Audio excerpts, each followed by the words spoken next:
क्या आप जानते हैं कि आपके आसपास मौजूद बेजान चीजें भी जान ले सकती हैं?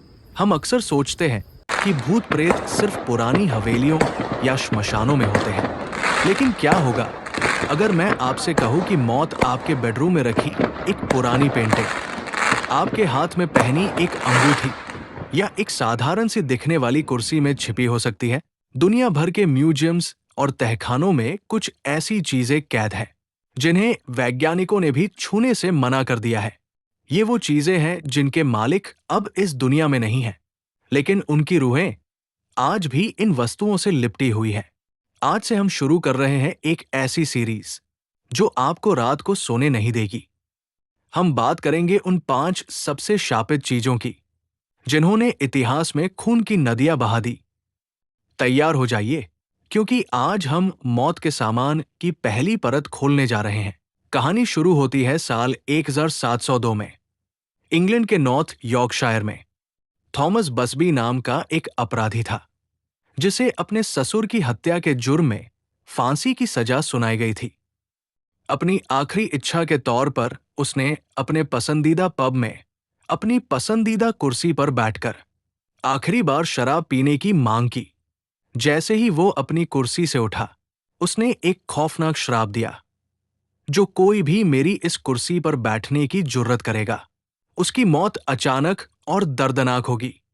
शुरुआत में लोगों ने इसे एक अपराधी की बड़बड़ाहट समझा, लेकिन फिर सिलसिला शुरू हुआ मौत का। दिल दहला देने वाली घटनाएं। दूसरे विश्व युद्ध के दौरान जो भी सैनिक मजाक मजाक में उस कुर्सी पर बैठा, वो कभी युद्ध से वापस नहीं लौटा। साल 1967 में 2 एयरफोर्स पायलट उस पर बैठे और पब से निकलते ही उनकी कार एक पेड़ से जा टकराई। एक कारपेंटर बढ़ी उस पर बैठा और उसी दोपहर वो एक ऊंची इमारत से गिर गया। जब मौतों का आंकड़ा 60 के पार पहुंच गया, तब पब के मालिक ने डरकर उस कुर्सी को थ्रिस्क म्यूजियम को दान कर दिया। आज उस कुर्सी को जमीन से 5 फीट ऊपर दीवार पर लटका दिया गया है, ताकि गलती से भी कोई उस पर बैठ न सके। क्या आप हिम्मत करेंगे उस पर बैठने की? साल 2000 में ईबे पर एक पेंटिंग लिस्ट की गई जिसका नाम था the hands resist him. Painting में एक छोटा लड़का और उसके बगल में एक आदमकद गुड़िया खड़ी थी, जिसके पीछे कांच के दरवाजे पर कई छोटे छोटे हाथ बने थे। इसके साथ एक चेतावनी लिखी थी, इस पेंटिंग के कारण हमारे घर में अजीब घटनाएं हो रही हैं। सीसीटीवी का खौफनाक सच। पेंटिंग खरीदने वाले परिवार ने दावा किया कि रात के समय पेंटिंग के अंदर मौजूद लड़का और गुड़िया अपनी जगह बदल लेते थे, यहां तक कि वे पेंटिंग से निकलकर कमरे में घूमने लगते थे। जब उन्होंने कमरे में मोशन सेंसिंग कैमरा लगाया, तो जो फुटेज सामने आई उसने इंटरनेट पर सनसनी मचा दी।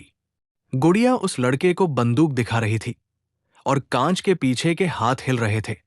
हैरानी की बात तो यह है कि इस पेंटिंग को बनाने वाले कलाकार और इसकी पहली नुमाइश करने वाले गैलरी मालिक की मौत इस पेंटिंग के रिलीज होने के 1 साल के भीतर ही हो गई। लोग कहते हैं कि इस पेंटिंग को स्क्रीन पर लगातार देखने से भी बेचैनी और सिर दर्द होने लगता है। क्या आपको भी इसे देखकर कुछ अजीब महसूस हो रहा है? भारत का गौरव, दुनिया का सबसे कीमती हीरा कोहिनूर। लेकिन क्या आप जानते हैं कि इस बेशकीमती पत्थर के पीछे एक खूनी इतिहास और एक ऐसा श्राप है जो केवल पुरुषों पर लागू होता है? 1306 के एक प्राचीन हिंदू ग्रंथ में लिखा है, जिसके पास ये हीरा होगा वो पूरी दुनिया का स्वामी तो बनेगा, लेकिन उसके साथ ही उसकी बर्बादी भी शुरू हो जाएगी। केवल एक महिला या भगवान ही इसे बिना किसी नुकसान के पहन सकते हैं। इतिहास की गवाही, खिलजी वंश, तुगलक, मुगल, ईरानी और फिर सिख साम्राज्य। जिस भी राजा के पास ये हीरा गया, उसका अंत बेहद दर्दनाक और भयानक हुआ। शाहजहां ने इसे अपने तख्त में जड़वाया और अपने ही बेटे के हाथों कैद हुआ। नादिर शाह, जिसने इसे कोहिनूर नाम दिया, उसकी हत्या कर दी गई। जब ये अंग्रेजों के पास पहुंचा तो उन्होंने इस श्राप को गंभीरता से लिया। यही कारण है कि कोहिनूर को आज तक ब्रिटेन के किसी भी राजा ने नहीं पहना। ये हमेशा वहां की महारानी, क्वीन के मुकुट की शोभा बढ़ाता रहा है। क्या ये सिर्फ एक इत्तेफाक है या सदियों पुराना श्राप? ये तो बस शुरुआत थी। ये शापित वस्तुएं ये साबित करती है कि कभी-कभी खूबसूरती के पीछे एक भयानक काला सच छिपा होता है। लेकिन अगले भाग में हम उस चीज के बारे में बात करेंगे जो इन सब से कहीं ज्यादा खतरनाक है।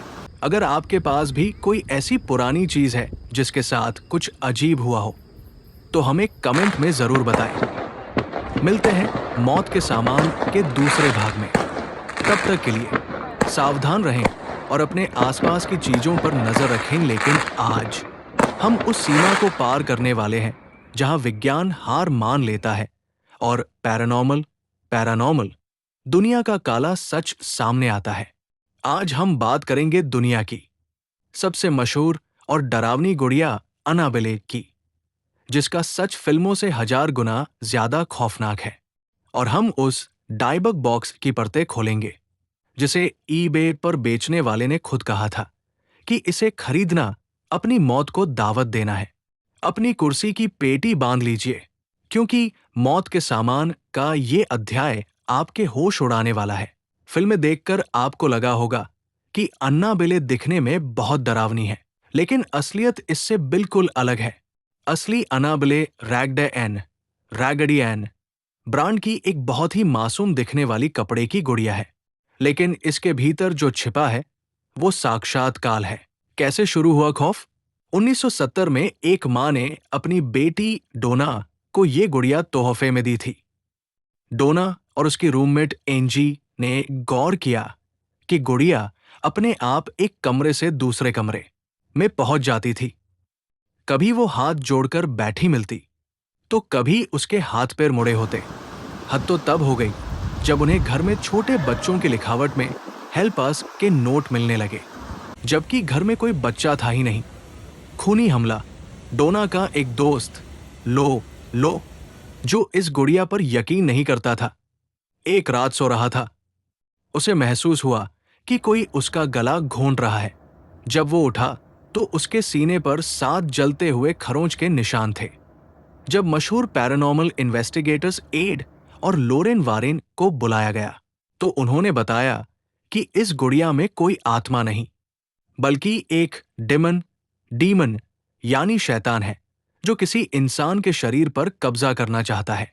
आज ये गुड़िया वारेन के ओकल्ट म्यूजियम में एक कांच के बक्से में बंद है, जिस पर लिखा है warning, positively do not open. अब बात करते हैं उस चीज की जिसने इंटरनेट की दुनिया में शापित वस्तुओं का ट्रेंड शुरू किया, द डायबग बॉक्स। ये एक छोटा सा वाइन कैबिनेट है जिसे एक यहूदी महिला अपने साथ स्पेन से लाई थी, जो हॉलोकॉस्ट के दौरान बच गई थी। खौफनाक नीलामी। साल 2001 में केविन मैनिस नाम के एक शख्स ने इसे एक नीलामी में खरीदा। जैसे ही उसने इसे खोला, उसकी दुकान के सारे बल्ब फूट गए और वहां से सड़े हुए मांस जैसी बदबू आने लगी। उसने इसे अपनी मां को तोहफे में दिया और उसे देने के मात्र 5 मिनट बाद ही उसकी मां को ब्रेन स्ट्रोक हो गया। केविन को रात में डरावने सपने आने लगे जिनमें एक बूढ़ी चुड़ैल उसे मार रही थी। इंटरनेट पर दहशत। केविन ने इसे डरकर ईबे पर बेच दिया। अगला मालिक जो भी बना, उसके साथ भयानक हादसे हुए। बालों का झड़ना, घर में रहस्यमय आग लगना और सायों का दिखना।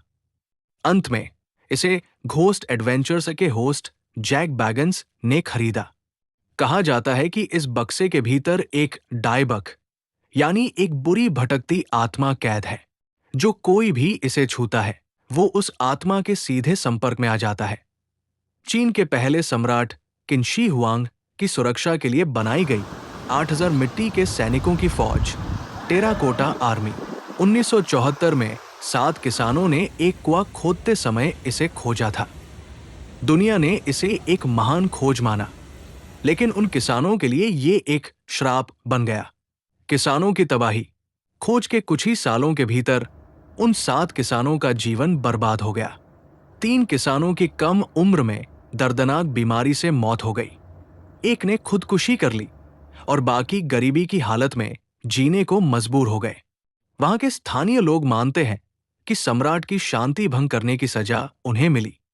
आज भी चीन की सरकार उस सम्राट की मुख्य कब्र को खोलने से डरती है, क्योंकि कहा जाता है कि वहां पारे, मरकरी की नदियां और प्राचीन घातक जाल बिछे हुए हैं। गुड़िया, संदूक और प्राचीन फौज, ये सब हमें याद दिलाते हैं कि कुछ दरवाजे कभी नहीं खोले जाने चाहिए। लेकिन क्या होगा अगर मौत किसी चीज में नहीं, बल्कि एक ध्वनि, साउंड या नंबर में छिपी हो? अगले और अंतिम भाग में हम बात करेंगे उस शापित गाने की जिसे सुनने के बाद सैकड़ों लोगों ने आत्महत्या कर ली, और उस फोन नंबर की जिसे जिसने भी खरीदा उसकी जान चली गई।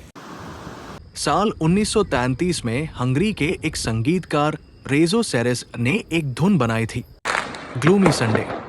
ये गाना इतना उदास था कि इसे हंगेरियन सुसाइड सॉन्ग कहा जाने लगा। लेकिन खौफ तब शुरू हुआ जब इस गाने को सुनने के बाद लोग एक एक करके आत्महत्या करने लगे। मौत का सिलसिला। हंगरी में एक युवक ने इस गाने के बजने के दौरान खुद को गोली मार ली। बर्लिन में एक लड़की ने इस गाने का रिकॉर्ड सुनते हुए फांसी लगा ली। यहां तक कि न्यूयॉर्क में भी इस गाने के चलते कई लोगों ने अपनी जान दी।